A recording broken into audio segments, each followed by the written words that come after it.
Welcome! In this course, I'll be showing you how to make this Phaser 3 top-down game. I'll be showing you how we can handle player input to move our player around the map. We'll be handling collision between the player and game objects in the game. I'll show you how to pick up, we can add collectibles that the player can pick up. And we'll also add in mechanics for allowing the player to shoot the enemies, and also when he collides with the enemies, he'll take damage.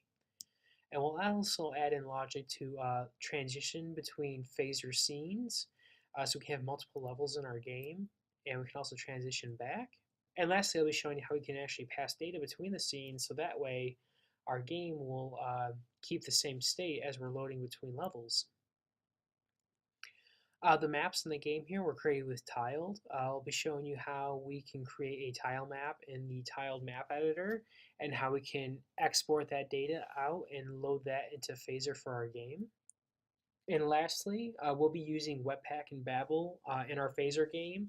That way we can utilize newer JavaScript features, and we'll be using Webpack so we can actually separate our code into multiple files and then have Webpack bundle all of our code into one build file. Let's get started.